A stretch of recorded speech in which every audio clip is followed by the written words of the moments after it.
안녕하세요.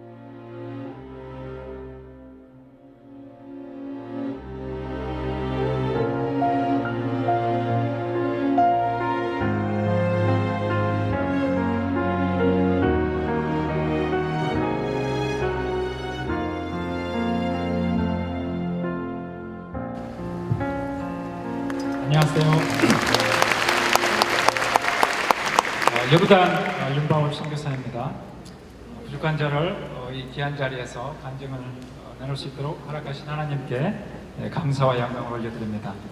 저는 2004년부터 요르단에서 이라크 난민과 또 시리아 난민들을 위해서 전도와 또 제자 영업을 하고 있습니다. 아내 유미 선교사와 이남, 이녀의 자녀가 있습니다. 저는 어떤 사역적인 것보다도 우선 제가 제 인생 가운데 경험했던 두 번의 죽음 같은 그런 고통의 순간들을 나누면서 죽음보다 더 강한 하나님의 사랑, 그리고 목숨보다 더 소중한 주님의 소명에 대해서 생각해보는 시간을 갖고자 합니다. 저는 어린 시절에 시골에서 교회를 다녔습니다. 그래서 주님을 처음 알게 되었지만 오랜 시간 동안 주님을 떠나 있다가 대학교 3학년 때 성경을 읽으면서 예수님을 살아계신 하나님으로 깊이 체험했습니다. 그래서 이제 대학을 졸업하자마자 목회의 길을 가고자 신학대학원을 입학을 했습니다. 제가 그때 이제 서울대 경영학과를 나왔지만 하나님의 말씀이 살아있고 하나님이 살아계신데 살아있는 하나님의 말씀을 증거하고 그 하나님을 위해서 일하는 것보다도 더 중요한 일이 이 세상에 없을 것 같았어요. 그래서 이제 부모님의 반대를 무릅쓰고 목회의 길을 갔습니다. 그래서 처음에는 잘 됐는데 6개월 정도 지났을 때 제가 시골에 이제 부모님을 전도하러 내려갔다가 강한 사단의 공격을 받았습니다. 그 사단의 공격을 받고 나서 영적인 공격인데 그런 공격을 받고 나서 제가 그거를 감당할 수가 없었습니다. 아니 제가 그 주님의 길을 가겠다고 나섰는데 나에게 왜 이런 일이 생기는지, 그리고 그것을 기도해도 그 상황이 벗어나지도 않고 또 많은 목사님들이 와서 기도해 줬지만 그 상황에서 벗어날 수가 없었어요.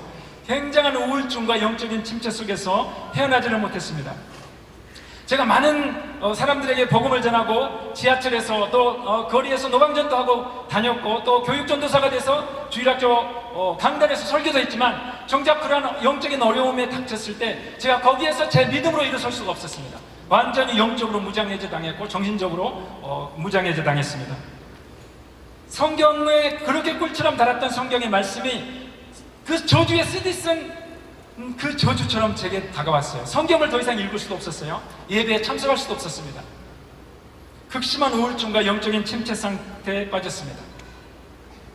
그래서 신경정신과 치료도 받았습니다. 그러나 이것은 영적인 문제인데 어떻게 정신의학이 나를 치료할 수 있느냐, 불신만 깊었습니다.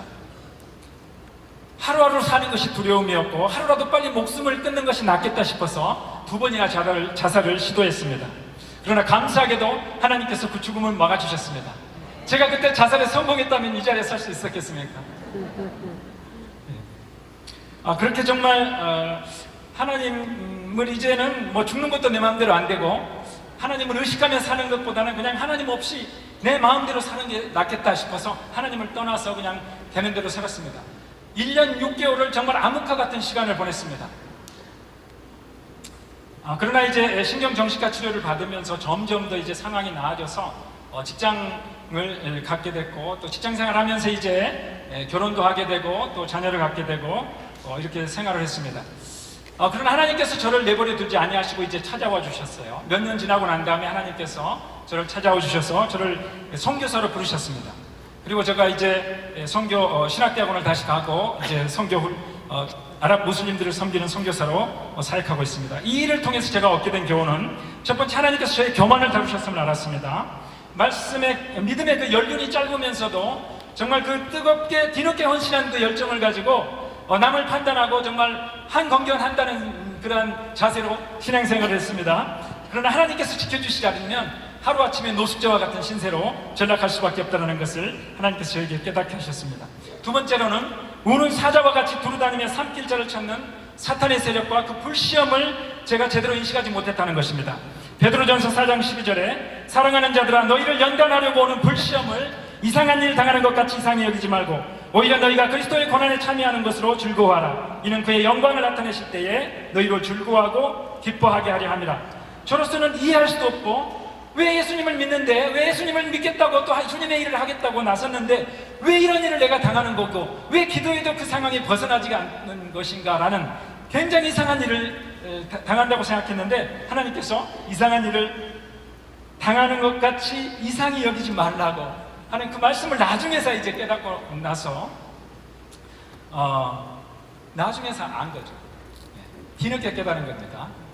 사단은 우리를 공격하고 사단은 우리를 넘어뜨리는데, 그 가장 우리에게 치열하게 가장 약한 약점을 정신적으로, 육체적으로, 영적으로 공격해 올 때 그것을 감당할 수 없었다는 것입니다. 그러나 이미 성경 속에서는 불시험을 당할 때 이상한 일을 당하는 것 같이 남에게 설명할 수도 없고 내가 이해할 수도 없는 그런 이상한 일을 당할 때 그거에 대해서 이상히 여기지 말라는 것입니다. 세 번째로는 영적인 싸움에서 예수님의 십자가 보혈의 능력과 중요성을 깨달았습니다. 회복되는 과정에서 십자가 보혈을 적용하는 기도, 또 십자가 보혈에 대한 찬송을 계속해서 반복해서 듣고 반복해서 기도했습니다. 그러면서 조금씩 영적인 회복이 있었고, 나중에 이제 다시 성경을 읽을 수 있었고, 다시 이제 신앙을 할 수 있었습니다. 만약 제가 십자가 보혈의 능력에 관한 것을, 그런 지식을 미리 알았더라면 그런 영적인 침체에 깊이 빠져들지도 않았을 뿐 아니라 회복하는데도 상당히 많은 시간들을 제가 단축하지 않았을까라는 생각을 해봅니다. 우리 그리스도인은 매일 치열한 영적 전도의 현장에 놓여 있습니다. 사단은 끊임없이 우리를 공격하고 넘어뜨리려 하고, 때로는 우리는 넘어질 수도 있습니다. 그러나 실패했다고 너무 낙심할 것이 아니라 십자가에서 피를 흘리신 예수님께서 우리를 위하여 그 고난을 받으셨는데, 죽음보다 강한 그 그리스도의 사랑, 하나님의 사랑을 인식하고, 여러분 혹시 여러분 가운데 이상한 일과 또 불시험 가운데 있더라도 소망을 가지고 견뎌내시기를 바랍니다. 그것이 더딜지라도 끝까지 견뎌내시기를 바랍니다. 두 번째 사건은 지금으로부터 6년 전 5월달에 요르단에서 겪은 피랍 사건입니다. 그 당시 저는 이라크 난민들을 대상으로 사역하면서 그 요르단 암만 일각에 있는 빈민 지역에 살고 있었습니다. 근데 어느 날 밤 11시쯤에 제가 다니는 그 이발소 형제가 저를 찾아왔어요. 그래서 한국 중고차를 사는 문제로 저에게 얘기할 게 있다고 그랬습니다. 그래서 저는 나갔는데 그 친구는 없어졌어요. 그리고 어두컴컴한 곳에서 차 문이 열리더니 4명의 남자가 내렸습니다. 그리고 제 이름을 정확하게 호명했습니다. 저는 그때 저 사람들이 차를 살 사람은 아니다라는 것을 직감했습니다. 그래서 그 상황을 모면해 보려고 내가 맞다라고 얘기하면서 내가 집에 가서 얘기하고 나오겠다 했는데 더 이상 저를 놔주지 않는 거예요. 그래서 저는 항상 순교자의 자세로 죽겠다고 왔는데, 막상 저승사자와 같은 사람들을 만나니까 그걸 감당할 수 없는 거예요. 너무 준비가 안 된 상태에서 만나니까 온 동네가 떠나가도록 소리를 질렀습니다. 잡혀가지 않고 죽지 않으려고. 그래서 결국 실랑이가 벌어졌고, 저를 땅바닥에 눕히고 뒤로 수갑을 채웠습니다. 수갑을 딱 채우는 순간 안심이 됐어요. 이 사람들이 수갑을 사용하는 공권력이구나. 그리고 이제 잠잠해졌고, 저를 이렇게 세워서 저희 집에 가서 수색을 했습니다. 그리고 다시 저를 데리고 나와서 이제 제가 아는 그 경찰서도 아니고 제가 아는 정보부 건물도 아닌 이상한 곳으로 끌고 가는 거예요. 이제 그래서 다시 이 사람들이 지금 도대체 어떤 정체들인가, 이 테러 단체 아지트로 나를 끌고 온 게 아닌가 라는 그런 두려움 속에서 있었습니다. 또 다시 그들이 와서 이제 안대로 제 눈을 가리고 저를 다시 그 건물에서 밖으로 데리고 나가서 차에 싣고 실탄을 장전하는 거예요, 총에다. 그리고 저를 이제 끌고 나가는 겁니다. 저는 그 눈을 감고 어디로 끌려가는지 모르면서 어떤 일을 당할지 모르는 거예요. 이게 독침으로 나를 이렇게 찌를지, 아니면 그 수면제로, 그 수건으로 나를 이렇게 마취를 시킬지, 아니면 총을 바로 들이댈지, 이걸 아무것도 모르는 상태에서 이제 끌려 다녔습니다. 그래서 제가 기도를 했어요. 하나님, 제가 죽더라도 이렇게 칼로 도살당하지 아니하고 순식간에 총으로 좀 해결되게 해주십시오. 하나님, 그리고 제가 이 나라에 와가지고 뭐 제대로 마음껏 사역을 한 것도 아니고 이제 좀 아랍어가 돼가지고 조심조심 하고 있는데 벌써 저 사람들한테 넘겨주면 이건 하나님 손해입니다, 이거는. 그러면서 또 기도했어요. 하나님, 제가 지금까지 한 일 가지고는 정말 억울한데 내가 죽어서 앞으로 이 땅에 전도의 자유와 개종의 자유가 있다 그러면 저는 그래도 제 목숨을 내놓을 수 있습니다. 제가 이제 기도하면서 하나님, 그러면 저를 위로해 주셔야죠, 이제. 그리고 이제 막 성경 구절을 이렇게 막 떠오르는데 잘 안 떠오르는 게 하나님 위로를 해주셔야죠. 제가 지금 어디로 끌려가는지도 모르고 무슨 일을 당하는지도 모르는데 하나님 위로해 주십시오. 근데 갑자기 성경 구절이 떠오르세요. 볼지어다 내가 세상 끝날까지 너희와 항상 함께 있으리라. 제가 그 말씀을 딱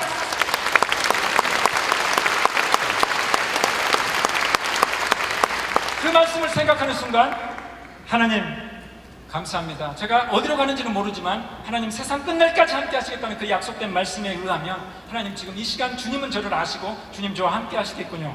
그 말씀에 안심이 되었습니다. 그러나 이제 그 다음 결국 끌려간 것은 이제 정보부 지하 그 감방에 수감됐었고 그 다음 날 이제 조사를 받고 하루 만에 풀려났습니다. 그러나 그것으로 인해서 트라우마가 생겼고 이제 아랍 사람들이 운전하는 그런 한밤중에 택시를 타기가 쉽지 않았고 두려움들이 밀려왔습니다. 그리고 누군가 신고했기 때문에 이제 그 일을 당했는데 누가 신고한지를 몰랐기 때문에 현지인들을 의심하는 그런 버릇도 있습니다. 이 사건을 통해서 제가 얻은 교훈은 죽음이 너무 우리 가까이에 있다는 것입니다. 전혀 예측할 수 없는 순간에, 그래서 언제 닥칠지 모르는 그런 죽음을 대비하며 살아야 된다는 것을 알았습니다. 사탄은 전도와 교회 개척에 열심인 우리 한국 선교사님의 목숨을 노리고 있을 것입니다. 하나님께서 우리 한국 선교사님들 중에서도 순교의 제물을 허락하실 것입니다. 벌써 허락하신 분들도 있습니다. 선교사들에게 닥치는 그런 어려움들은 반드시 납치나 피랍의 사건만은 아닙니다. 교통사고의 유형도 있습니다. 벌써 여기에 교통사고로 남편을 잃은 우리 선교사님들이 계십니다. 그리고 급성 질환으로 인해서 아내를 잃은 선교사님도 있습니다. 그리고 그 강도와 같은 강도를 만난 그런 사건도 있습니다. 정말 그 형님이 선교지에 와서 병원을 지어주겠다, 또 학교를 지어주겠다고 건축 전문가인 형님이 와서 그 일들을 감당해 주다가 강도로 작년 필리핀에서 그 사건을 당한 우리 동료 사역자도 여기에 와 있습니다. 정말 그것이 언제 닥칠지 모르는데 그것에 항상 대비하면서 우리가 살아야 된다는 것을 제가 깨달았고요. 둘째는 가족의 소중함을 깨닫게 되었습니다. 원래 일중심적이었고 정말 가족은 당연히 희생해야 된다는 그런 생각을 하고 있었는데 정말 트라우마가 생겼을 때 그 아이 손이라도 붙잡고 가면 어느 정도 안심이 되었습니다. 그 가정이 가지고 있는 가족이 가지고 있는 강력한 파워를 제가 깨달았고요. 그다음에 그 땅의 현실을 좀 더 깊이 알게 됐습니다. 정말 현지인들이 왜 전도를 안 하는 것이며 개종자가 왜 그렇게 그 모양인 것이며 불만이 많았었는데 그러한 일들을 겪고 나서 그 땅이 가지고 있는 그 짓눌린 영적인 현실을 제가 깨닫고 많이 이해하게 됐습니다. 그리고 주님이 그 밤중에 붙잡혀서 끌려다녔던 그런 고통도 어느 정도 이해하게 됐습니다. 제가 이제 안식년을 마치고 요르단으로 이제 돌아오게 되는데 헌신 초기하고는 나 이제 중동을 어떻게 해봤다는 그런 열정도 없어졌어요. 비전도 사라졌습니다. 그러나 하나님께서 선교사로 불러주신 그 소명 하나 붙잡고 이제 그 땅으로 가면서 기도했습니다. 하나님, 이제 제가 제 힘으로 뭘 할 수 있는 것이 아님을 알았습니다. 제가 제 아젠다나 제 계획을 세우지 않겠습니다. 하나님의 아젠다에 제 삶을 맞추겠습니다. 이렇게 생각했는데 요르단으로 오자 많은 시리아 난민들이 이제 내전을 통해서 쏟아져 들어왔습니다. 그래서 저 시리아 난민들 가정이 내 직장이다 생각하면서 이제 시리아 난민들을 도왔고 또 그들에게 방문하고 또 복음을 전하고 또 아이들을 가르치고 이렇게 생각했습니다. 그렇게 했습니다. 지금 요르단과 레바논 또 터키에서 온 사역자들이 여기 계십니다. 지금 난민 사역들이 열리고 있고 많은 복음이 지금 전파되고 있습니다. 그래서 여러분들이 관심을 갖고 또 함께 협력했으면 좋겠습니다.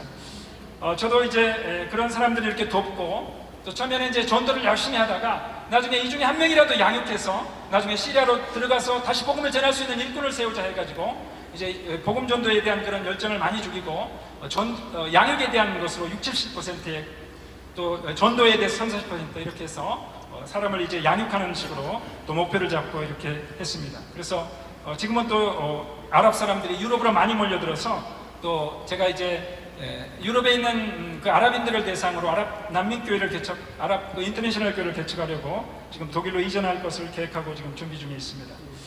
하나님께서 이 마지막 시대에 우리 한국 선교사님들이 가지고 있는 그런 전도와 교회 개척에 대한 열정을 또 우리 한인교회가 가지고 있는 그런 영적인 역동적인 예배와 또 새벽기도의 그런 영성을 굉장히 귀하게 보시는 것 같습니다. 정말 우리는 이제 다민족, 다문화적인 그런 상황 가운데 놓여져 있습니다. 여러분 이제 선교지를 중동으로 가지 않아도 아랍 사람이 여러분의 집 앞에서 살고 있고 아프리카 사람들이 여러분 삶의 현장 가운데 있습니다. 이제 그들을 우리가 어떻게 품을 것인가? 우리가 한인교회의 그 한계를 벗어나서 또 한인 그 공동체의 어떤 한계를 벗어나서 어떻게 하면 우리가 그런 영성과 그런 전도의 열정과 개척의 열정을 그들에게 심어주며 그들과 함께 할 것인가, 이것이 우리가 이 시대에 감당해야 될 그런 어떤 선교적인 돌파구가 아닌가 생각합니다. 오늘 낮에도 그 호성기 목사님께서 그러한 비전에 대해서 나누는 걸 보고 하나님께서는 정말 우리에게 대한 소망과 비전을 여전히 가지고 계시고 우리와 함께 하시기는 그러한 하나님의 마음이 있다는 것을 압니다. 동역자 여러분, 매일같이 벌어지는 치열한 영적인 전투에서 승리하고 또 하나님께서 보내주시는 그러한 영혼들을 붙들고 그 영혼들과 함께 이 땅에 하나님의 나라를 이끄는 그러한 하나님의 주님의 동역자들이 되시기를 주님의 이름으로 소원합니다. 감사합니다.